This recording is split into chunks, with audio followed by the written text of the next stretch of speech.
Já com seus 15 anos, Eftal se despede de sua mãe. Ela cita que agora ele já é um adulto, livre para fazer o que quiser. E em lágrimas, diz também que se ele sentir vontade de voltar, as portas estarão sempre abertas. Ela corre e o abraça. Eftal agradece por ela ter cuidado dele durante esses 15 anos. Moriarty começa a chorar também, dizendo que entrou areia em seu olho. Todos dão adeus, e seu irmão pede para ele não se esquecer do treinamento com a espada. Ele agradece a todos e, em pensamentos, diz que dessa vez vai superar a barreira do talento, e a partir desse momento, não vai parar até o ápice da magia. Após caminhar bastante, Eftal decide fazer uma pausa ao ver uma casa de chá. Depois de tomar um chá, ele escuta um velho falando com um mago, chamando-o de Mestre Edwards. O velho cita que nunca imaginou que um mago famoso como ele estaria em uma cidadezinha do interior como essa, dizendo ser muito grato por sua presença. O senhor pede que ele dê uma palestra sobre magia para as crianças da sua aula de magia. Edward fecha o livro que estava lendo e pede para o senhor, por favor, não falar com ele sem permissão. Ele pergunta ao velho se ele é cego, pois não viu o que ele estava lendo. O senhor pede perdão. Edward diz que gostaria que o velho compreendesse plenamente a diferença de valor entre cada segundo de vida, entre a sua e a do velho. Novamente o velho se curva e pede 1000 perdões. Em pensamentos, Eftal diz que ele é muito egocêntrico. Edward cita que aos 20 anos se tornou um aventureiro de rank A na guilda de aventureiros, e desmerece o velho, que tem 50 anos e é apenas rank C. O mago cita que, se dar aulas de magia para crianças aqui no fim de mundo é o melhor que pode fazer, o velho não passa de lixo, e diz que é por isso que o pessoal do interior é um problema. O velho novamente pede desculpas por incomodar, e cita que um banquete de boas-vindas foi preparado para ele esta noite. Edward, irritado, pergunta que bobagem é essa que ele está dizendo. Ele puxa sua escrava e cita que esta noite é um dia especial para ele e para essa garota da raça dos demônios. Ele pede para ele ver a marca e conta que hoje é o fim do período necessário para que a marca de escravo se fixe no corpo dela. O velho responde que entendeu e explica que, se canalizar sua energia vital para ela antes disso se fixar ao corpo, a fórmula ritual do brasão será perturbada. Edward responde que ele está correto. Eftal fica indignado e percebe que já passou o período em que se desaconselha a relação sexual com uma escrava sexual comprada, e isso é desagradável a ponto de ser repugnante. E lembra que, se ele não tivesse acolhido Merlin, ela poderia ter acabado como escrava, assim como essa jovem. Em seguida, um morador local pede por ajuda e cita que um orc gigante apareceu. Eftal corre para ver, e os moradores da região gritam para chamarem a Ordem dos Cavaleiros. Um outro cita que nenhum aventureiro nesse fim de mundo seria capaz de enfrentar um orc gigante. O velho pede para todos ficarem tranquilos e cita que o mestre Edwards das Chamas Furiosas está ali e é um aventureiro de rank A. Confiante, Edward fala que um orc gigante é um oponente de dificuldade de rank B ou superior. Para um mago de rank A como ele, não há necessidade de temer uma criatura tão insignificante. As garotas da vila ficam encantadas, dizendo que estão salvas. Eftal percebe que ser um aventureiro de rank A, mesmo após 400 anos, ainda é algo impressionante. Edward chama o orc dizendo que ele será seu oponente e que vai mostrar a todos o que é verdadeira magia, algo que eles não podem ver com frequência neste fim de mundo. Ele começa a conjurar e usa labareda sagrada nível 4. Os moradores comemoram, dizendo que foi incrível. Edward cita que é a magia de mais alto nível que ele consegue manipular. A suprema de nível 4 não é o tipo de magia que eles normalmente veriam de graça. Enfim, ele avisa que o show acabou, mas os moradores não parecem mais tão animados. Ele pergunta qual foi o problema. Ao olhar para trás, o orc está ileso. Ele fala que é impossível sua magia de mais alto nível não ter surtido efeito. Ao ver mais de perto, ele percebe que é a espécime de alto nível da espécie de orcs, um orc berserker. Ele explica que consegue lidar com um orc gigante usando magia de nível 4. Mas com um orc berserker não há como.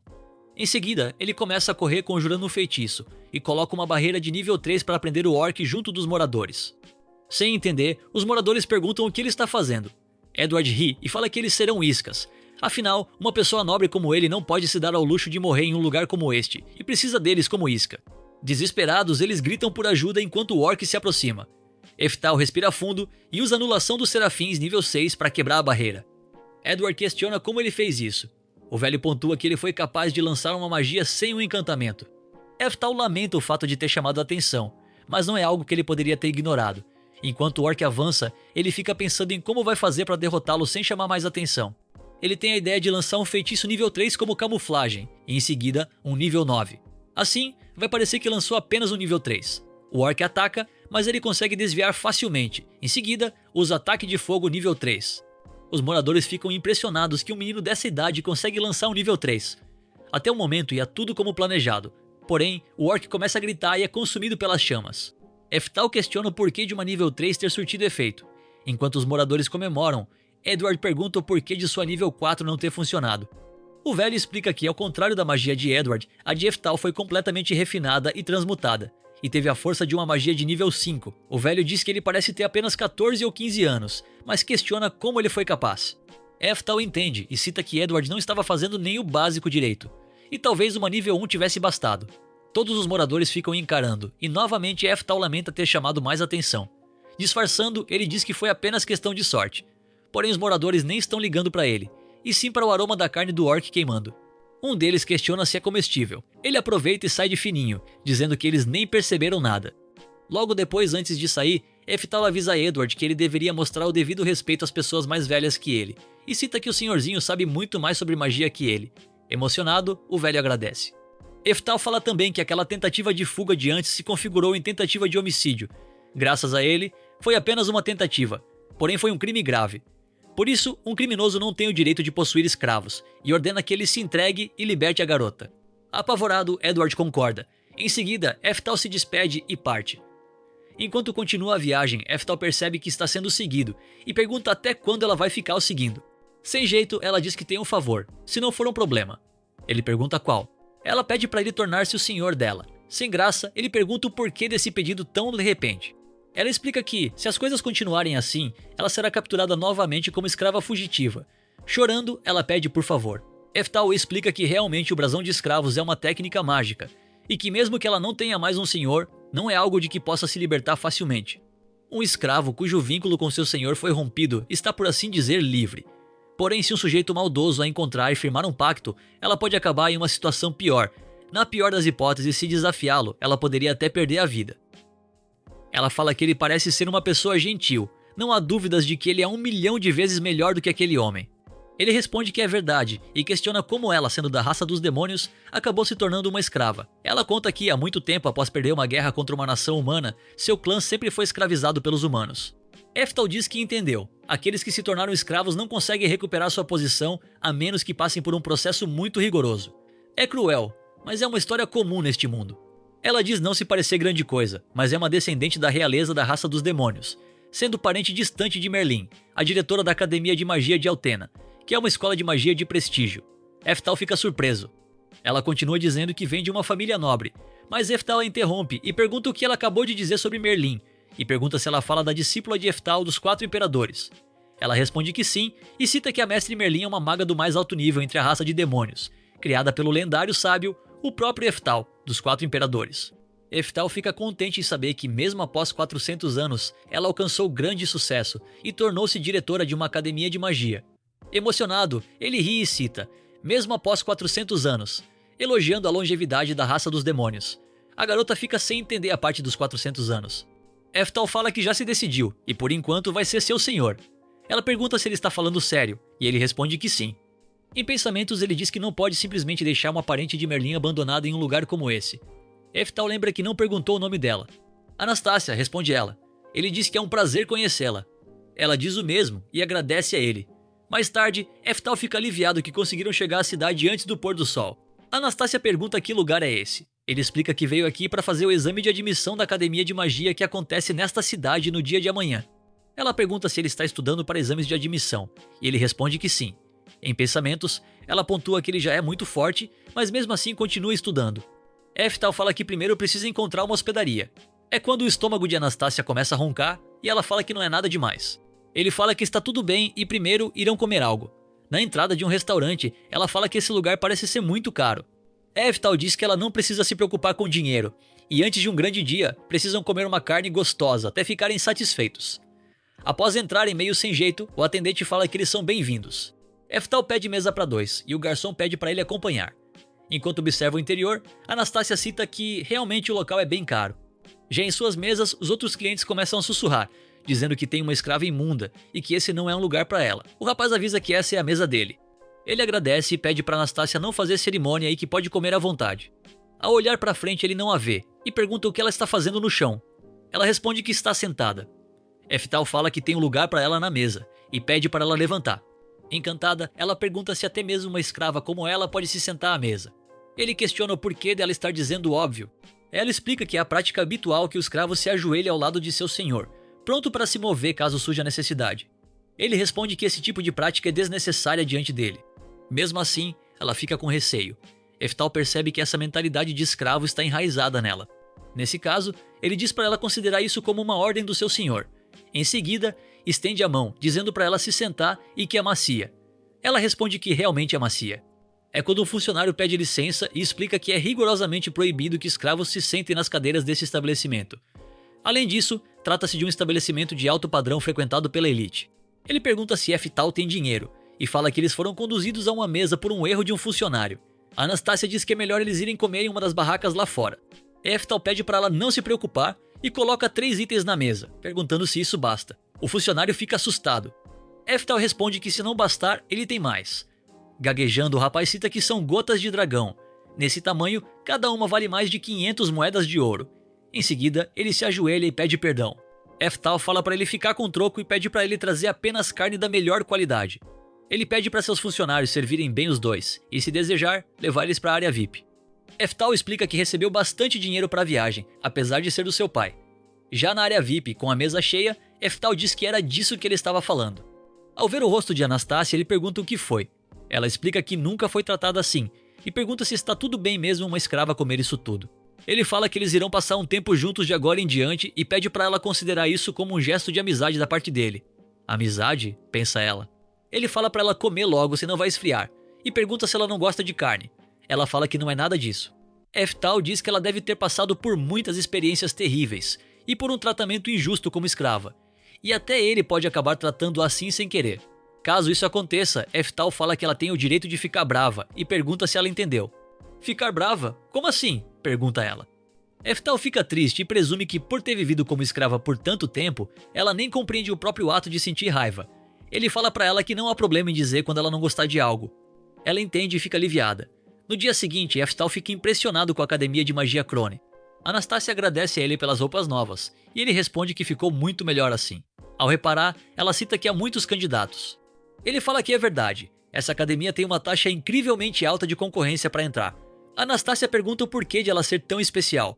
Ele tem uma ideia e diz que ela também deveria fazer o teste. Afinal, qualquer pessoa pode fazer o teste, e se der certo, ela pode arranjar um emprego no futuro. Eftal explica que ninguém terá dificuldade em encontrar um emprego depois de se formar. Com isso, todo tipo de gente vem para tentar ingressar. Será que eu consigo? Pergunta ela. Em pensamentos, ele cita que ela vai se sair bem. Afinal, ela tem muito mais aptidão para magia do que uma pessoa comum, e apesar de ser distante, é parente de Merlin. É quando um rapaz aparece anunciando que irá começar o primeiro teste. Todos contra todos. Um Battle Royale. Ele se apresenta como Franz Bauer e será o fiscal deste teste. Todos vão continuar lutando até que restem apenas 5 deles. É liberado magia, armas ou o que quiserem. E isso é tudo. Um dos funcionários avisa que devem subir 50 pessoas na plataforma da arena. Enquanto espera os candidatos subirem na arena, ele cita que é um aventureiro de rank B, e não existe trabalho melhor do que ser fiscal de teste. Afinal, recebe dinheiro apenas para observar pirralhos, e nunca tem ninguém tão impressionante. Ao ver Anastácia e Eftal cercados, ele cita que já começou, e é uma estratégia normal no todos contra todos focar em primeiros mais fracos. É quando um dos competidores passa voando. Ele pergunta o que é isso, e mais competidores voam, e o locutor avisa que 9 já foram eliminados. Franz pergunta se Eftal fortaleceu as pernas e chutou todos para longe, e presume que ele consegue usar o aprimoramento físico até certo ponto, porém não vai ser tão fácil assim. Em um Battle Royale, há união de forças, e até mesmo os mais habilidosos se tornam alvos. Vários deles atacam de uma só vez, mas Anastácia começa a conjurar uma magia e usa Beijo da Sylph, nível 3, eliminando 16 participantes de uma vez. Do lado de fora, os competidores citam que isso não é nível de magia de uma candidata a teste de admissão. Apavorada, ela pergunta se exagerou. Eftal responde que não, e ela é exatamente como ele pensava, dizendo que ela tem muito talento, mas ele pergunta se ela não consegue lançar magia sem entoar o encantamento. Todos de fora começam a rir. Franz cai na gargalhada e cita que ele não sabe nem o básico da magia. Anastácia fala que naturalmente não se pode lançar sem entoar o encantamento. Eftal fala que ela está errada. Se ficasse ocupado entoando encantamentos, não seria possível fazer algo assim. Ele conjura 4 Profundeza da Sylph, nível 4, sem entoar o encantamento e simultaneamente. Franz fica sem acreditar no que está vendo. Os participantes de fora falam que só pode ser brincadeira e perguntam se isso vale. Anastácia diz que isso é incrível, e mesmo sem entoar o encantamento, a magia é muito poderosa. Franz fica paralisado e anuncia que somente os dois foram os únicos que sobraram na arena e passaram no primeiro teste. No segundo teste, Eftal cita que dominou os estudos acadêmicos na sua vida anterior, e prova teórica é moleza para ele, porém são muitas perguntas. Após o fim do tempo, ele fica aliviado que acabou. Anastácia pergunta como ele se saiu na prova escrita. Ele responde que foram muitas perguntas, mas conseguiu responder a todas. Surpresa, ela pergunta se ele respondeu a todas. Ele responde que sim e pergunta se não era necessário responder a todas para passar. Ela responde que não é assim, era para selecionar e responder perguntas da sua própria área de especialização, sendo assim uma prova que você escolhe as questões. Assustado, ele fala que entendeu. 958 pontos, grita um senhor após corrigir a prova de Eftal. Um dos avaliadores cita que nunca viu tal quantidade de pontos. Uma senhora concorda, dizendo que não acreditaram quando viram. O velho cita que é a primeira vez desde que a academia foi fundada. Ele pergunta quem é o aluno e se a prova foi fraudada. Um avaliador cita que é o candidato 588, nome Eftal Okot, e cita que, por uma estranha coincidência, o menino tem o mesmo nome do imperador do Deus do Trovão, um candidato extraordinário. O velho cita que os pais dele são bem pretensiosos em colocar o mesmo nome do imperador do Deus do Trovão, e para eles, que almejam a magia, não há assunto que mais exija respeito, e presume que realmente seja algum tipo de fraude ou algo parecido. É quando Franz entra na sala e pede licença. Ele conta que esse menino, durante o primeiro teste, usou ativação simultânea de magia de nível 4. O velho novamente grita, sem acreditar. Um dos avaliadores cita que conjurar magia de nível 4 já é do nível de um pós-graduado em magia, ainda mais com ativação paralela. A senhora cita que se procurar em todo o corpo docente dali, não sabe dizer se alguém é capaz de fazer isso. Franz cita que, considerando o nível de habilidade do garoto, a nota do segundo teste provavelmente também não é forjada. O velho fala que ele é praticamente o retorno do Imperador Deus do Trovão. Após saírem as notas, Eftal começa a procurar seu número junto com Anastácia. É quando ela corre e o abraça. Alegre, ela cita que achou o número dela e entrou na turma de bolsistas especiais. Ele fica feliz em saber. Ela agradece e diz que é tudo graças a ele. Todos ficam olhando. Quando ela percebe, fica envergonhada e diz que se exaltou um pouco por conta da felicidade. Ele fala que não há problema e a parabeniza pela aprovação, e diz que agora ela pode viver a vida como uma estudante comum. Novamente ela agradece e Eftal cita que só falta achar o número dele. Em seguida, ele fica sem entender e fala que seu número não está ali. Anastácia fala que isso é estranho, é impensável que ele tenha reprovado. Em pensamentos, ele fala que realmente é estranho, e questiona se sua aptidão mágica foi medida sem que ele percebesse, e talvez esse seja o motivo de sua reprovação. Anastácia fala que é difícil aceitar isso, e vai fazer uma reclamação. Ele pede para ela esperar, mas ela para e fala que tem algo ali, um aluno com tratamento especial. Ao ver o nome de Eftal, ela fala que não esperava menos do seu mestre. Ele recebeu uma aprovação com o anúncio de seu nome. Em pensamento, ele fica contente, mas se pergunta o que é um representante geral de bolsistas especiais, e qual será o dever dele nisso tudo. Mais tarde, após ler uns documentos, Anastácia explica que o representante geral de bolsistas especiais é verdadeiramente extraordinário. Mensalidade, taxas de alojamento e custo de alimentação. Tudo isso gratuito, além do recebimento de salário e gratificações especiais. Ele lê e cita que deverá participar de atividades de relações públicas e de eventos conjuntos com outras escolas. Ele fala que realmente é impressionante, mas pensa que isso se parece mais com um trabalho de mascote do que de um estudante, além de desviar-se bastante do seu verdadeiro objetivo. Ele queria, de forma silenciosa e discreta, usar as instalações, como a biblioteca depois da aula, para buscar uma maneira de alcançar um avanço em relação à sua aptidão mágica. Essa era a vida escolar ideal que ele imaginava, porém foi escolhido como representante geral, e não parece que tenha opção de recusar. Ao olhar para o lado, ele vê Merlin. Em pânico, ele se esconde. Após olhar novamente, ele cita que não há dúvidas. Ela amadureceu, mas ainda é claramente fácil reconhecê-la. Porém, ele se pergunta o que ela faz ali. Ele sabe que ainda é jovem, mas preserva a mesma aparência da sua vida passada, e presume que talvez Merlin o reconhecesse se o visse. Anastácia fica apenas olhando. Ele conclui que não é bom dar de cara com ela ali. Se descobrirem agora que ele é uma reencarnação de Eftal, seria um desastre total. Ele disfarça e diz para Anastácia que gostaria de ver um pouco mais as instalações e apressa. Ela responde que está bem. É quando Merlin tem a sensação de que Eftal está atrás dela. Em pensamentos, ela fala que é claro que seria impossível ele estar ali. Ao olhar para o lado e ver Eftal, ela pede para ele esperar, mas ele continua andando. Enquanto corre, ela pergunta quem é aquele garoto. É quando ela para na frente dele. Encurralado, ele se pergunta o que faz agora. Merlin fala que precisa fazer uma pergunta direta a ele, e questiona se ele é algo do Imperador do Deus do Trovão. Em pensamentos, ele imaginava isso e questiona se ela sentiu algo. Mas analisando bem a situação, ele sabe que será um problema se as coisas escalarem, podendo até perder a matrícula. Ele disfarça e responde que não tem certeza do que ela está falando. Ele muda de assunto, fala para Anastácia que está com muita fome e corre, dizendo que vai almoçar. Merlin pede para ele esperar, mas ele a ignora. Mais tarde, enquanto comem, Eftal pergunta como ela não reconheceu Merlin. Sem saber, Anastácia pergunta se realmente aquela mulher era a senhorita Merlin, sua parente, e fica envergonhada, admitindo que nunca a conheceu de verdade. Ela explica que Merlin é a filha do rei demônio e ouviu dos seus parentes que o chefe da família, 10 gerações atrás, era o antigo rei demônio. Ele entende, porém se questiona o porquê de Merlin estar nessa academia, já que ela é supostamente a diretora da Academia de Magia de Altena.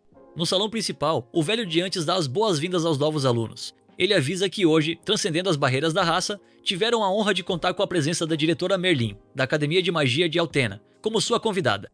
Eftal cita que agora entendeu o motivo. Ela dá uns passos à frente, agradece a apresentação e também parabeniza todos os novos alunos, e fala que é uma honra.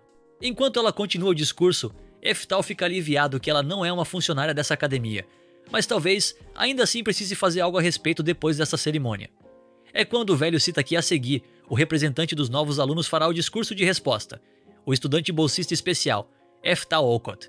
Após ouvir o nome, Merlin fica surpresa. Sem saber para onde olhar, ele levanta a mão. Enquanto caminha, ele cita que isso é um problema. Com seu nome vindo à tona, Merlin certamente terá certeza. Os alunos começam a sussurrar sobre os rumores de seus testes. Em pensamento, ele manda eles ficarem quietos, pois estão dando informações demais para Merlin. É quando ele percebe ela o encarando. Já mais tarde no refeitório, ele está cercado de garotas, dizendo que ser bolsista especial é tão legal. Ele se lamenta, dizendo que as coisas saíram do controle. As garotas perguntam se ele tem namorada e dizem que ele é fofinho. Na mesa ao lado, Anastácia fala que foi ela quem o achou primeiro. É quando Merlin passa furiosa ao lado dela, indo na direção dele. Ela bate na mesa com suas notas dos testes. Assustadas, as alunas dizem que precisam ir. Ela é bem direta ao ponto e diz que ouviu falarem muito sobre ele, e pergunta se seu nome é Eftal. Ele responde que sim. Em pensamento, ele diz que a personalidade dela ficou mais dura em comparação ao passado. Merlin pergunta se ele conhece a palavra reencarnação. Ele se assusta e novamente cita que ela sempre teve bons instintos, porém vai direto ao ponto. Novamente ele disfarça e pergunta o que é isso. Ela explica que mostraram seus resultados da prova, e é como se um dos lendários 4 imperadores tivesse feito o teste de admissão apenas por diversão. Além disso, mesmo que as respostas estejam corretas, a maioria dos professores não entendeu os passos que ele usou para chegar a elas, e pergunta se ele sabe o motivo. Ele responde que não. Ela fala que as respostas deles foram derivadas com base em uma teoria mágica de 400 anos atrás, e pergunta como ele pretende explicar isso. Consigo mesmo ele cita que eram todas fáceis, porém não tinha levado em conta a diferença dos tempos. Merlin fala que ele se parece muito com uma pessoa preciosa para ela. Ele fica sem palavras. Ela pede perdão explicando que quando se trata de assuntos relacionados ao seu mentor, ela costuma se exaltar um pouco. E mesmo que a ideia de reencarnação seja um pouco ousada, ela sabe que ele compartilha um vínculo especial com um dos lendários 4 imperadores, o mestre Eftal. E o motivo dele ter fugido dela é algo nessa relação que fez com que ele não quisesse encará-la. Ele imagina como seria dizendo que ela tem razão sobre reencarnação e a reação dela. Mas ele sabe que não pode e lamenta. Os alunos em volta, escutando a conversa, perguntam do que Merlin está falando, após ouvir sobre os 4 imperadores, e acham muito suspeito. Novamente ele pensa em como só queria ter uma vida escolar normal. Ele sussurra e pede para ela chegar mais perto. Ele inventa que o imperador Deus do Trovão tinha uma amante. Ela fica sem acreditar, mas ele inventa mais detalhes e cita que ele tinha uma mulher que amava em segredo, e a existência da criança nascida da amante do imperador Deus do Trovão nunca foi divulgada. Porém, a criança tinha uma aptidão excepcional. O imperador Deus do Trovão usou secretamente toda a sua sabedoria e magia para repassar essa criança. A criança se estabeleceu em uma região montanhosa remota, longe da civilização. Sua família vivia quase como reclusa, afastada do mundo para aperfeiçoar o domínio da magia. Irritada, ela o agarra pelo pescoço e fala que algo assim seria impossível de existir, pois nunca ficou sabendo. Ele fala que o imperador Deus do Trovão morreu em desespero, sem qualquer talento para magia, e pergunta se ela sabia disso. Ela manda ele ficar quieto e diz que isso é um assunto que deve ser mantido em sigilo, e fala para ele não dizer isso na frente de todos. Mas se ele tem essa informação, deve ser verdade. Ele responde que sim e cita que é o 13º Eftal Olcott. Em pensamentos, ele lamenta muito por ter mentido, torcendo para ela acreditar. Ela fala que entendeu, mas há um toque de tristeza por não ter sido informada de algo tão importante. Porém, ao mesmo tempo sente vontade de testar qual dos dois é o verdadeiro discípulo a seguir o caminho mostrado pelo mestre Eftal, com o objetivo de ser o mais forte. Ela fala que isso não se resume à família dele e que ele não foi o único que continuou a aprimorar seu domínio da magia. Ele fala que é verdade e cita que ela tem continuado desde aquele dia, há 400 anos. Merlin pergunta se ele vai participar da batalha simulada hoje à tarde como aluno de status especial. Ele responde que sim. Ela pergunta se ele quer fazer o duelo de magia contra ela nessa batalha. Ele se assusta e presume que se fizer isso, com certeza vai atrair atenção, ou melhor, ele estaria acabado. Ele poderia simplesmente recusar, mas ele responde que aceita. Em pensamento, diz que quer ver o avanço dela nesses 400 anos. Já mais tarde, Eftal explica que essa é a batalha simulada especial de magia na cerimônia de entrada, e para ver os avanços de sua antiga aluna, ele aceitou. O locutor da cerimônia avisa que a batalha irá começar. Ela será realizada pelo representante dos novos alunos e contará com a participação especial da diretora Merlin, da Academia Altena, a heroína da raça dos demônios. Para todos que buscam o caminho da magia, é uma oportunidade excelente de aprendizado. A plateia fica animada. Eftal pergunta se ela quer começar com um pequeno aquecimento. Merlin responde que sim e quer ver do que ele é capaz. Sem perder tempo, ele lança a explosão de chamas nível 6, deixando todos assustados. Merlin pergunta se isso é apenas um aquecimento para ele, e cita que o subestimou um pouco. Eftal fica animado e percebe que ela bloqueou instantaneamente com a parede perfeita de nível 7, achando incrível. Merlin cita que ele usou magia de nível 6 nessa idade, e com tamanha proficiência. Ela supõe que não há outra escolha a não ser reconhecer o que ele a contou mais cedo, porém ela também tem seu orgulho. Merlin fala que ele pode até ser a 13ª geração de seu clã, mas ela é discípula do amado mestre Eftal original e usa explosão de chamas nível 6. Ele responde que vai revidar com a mesma magia e usa a parede perfeita nível 7. Ela pergunta o que ele achou da potência e cita que foi ela quem herdou diretamente a magia de seu mestre, e ao orgulho de ter sido pelo original. Em pensamento, ele cita que atingir esse nível de proficiência no nível 6 não é para qualquer um, e foi a primeira vez que viu algo assim desde que reencarnou nesta era. Merlin pergunta como ele consegue sorrir enquanto a enfrenta. Após isso, ela voa, já com o feitiço pronto. Ele fica impressionado. Ela usa novamente explosão de chamas nível 6, causando uma grande explosão. Merlin cita que, normalmente, a reforja de magia de alto nível leva tempo, mas, se você dominar as técnicas da Escola do Deus do Trovão, poderá conjurar magias de alto nível instantaneamente, e dispará-las em rápida sucessão. Em meio às chamas, ele responde que sabe disso, afinal, ele também já completou a conjuração da sua, e usa Geada Maligna, nível 7.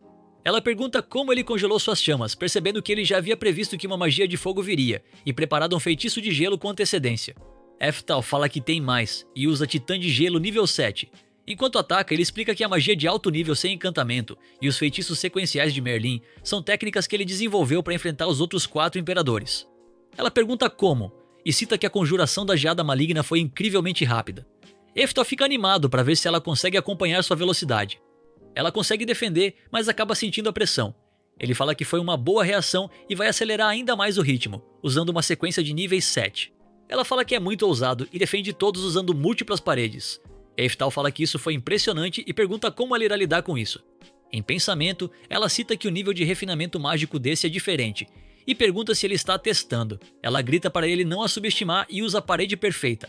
Enquanto é pressionada por ele, consigo mesma ela diz que o seu nível 7 não perde para ninguém quando o assunto é proficiência. Sua parede começa a trincar, e ela percebe que está sendo superada. Eftal fala para ela que a técnica dela é descuidada. Embora os níveis de habilidade sejam os mesmos, sua magia titã de gelo não poderá ser detida. Ela pergunta o que ele está tagarelando, e tem uma sensação.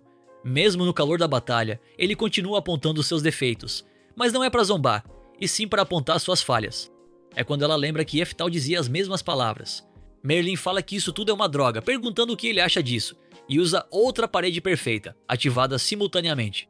Ao ver isso, Eftal começa a rir e fala que não esperava isso. Ativação simultânea de nível 7. No entanto, ele fala que ativá-la simultaneamente consome sua concentração no processo de manipular a mana, e pergunta se o seu ancestral não a ensinou sobre nunca tirar os olhos de seu oponente. Ela responde que ensinou e usa teleporte nível 8, em seguida magia de fogo. Todos ficam tensos assistindo.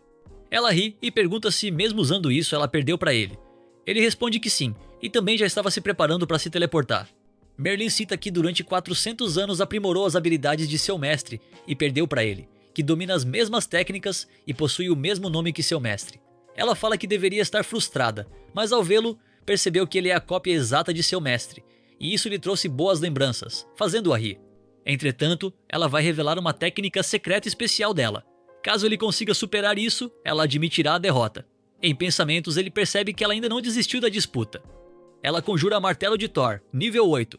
Desapontado, ele pergunta se sua técnica secreta é um simples Martelo de Thor nível 8. Merlin pergunta se ele acha que é apenas um. Enquanto desvia, ele cita que a proficiência é alta, mas é apenas um Martelo de Thor comum, e pergunta o que tem de diferente. É quando ele percebe que ela o ativou simultaneamente na mão esquerda. Novamente ele desvia e diz que entendeu. A ativação simultânea é a arma secreta, e isso está dentro do esperado dela, e vai usar apenas um feitiço de defesa. É quando ele vê mais uma ativação na perna, ficando surpreso, mas novamente desvia.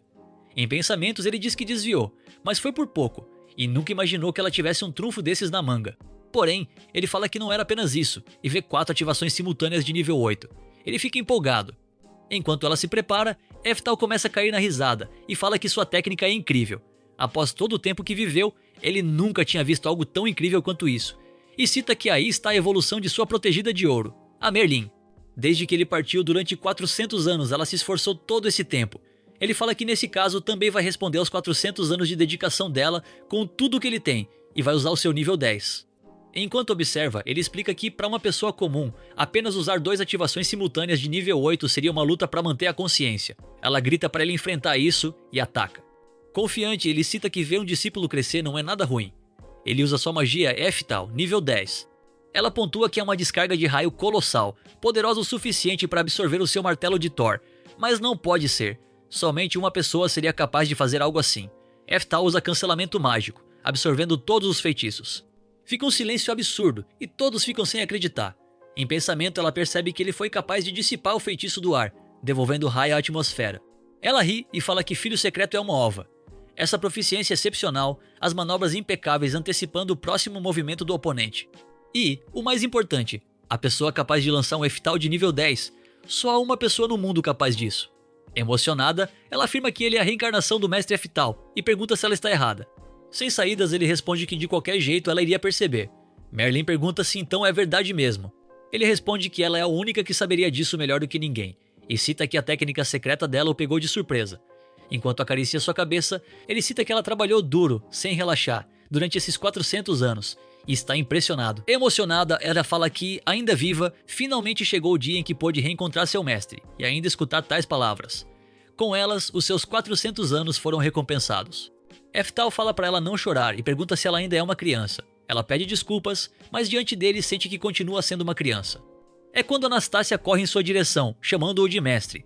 Ele pergunta o que foi, Merlin percebe e pergunta se ele está mantendo uma escrava enquanto ainda é estudante.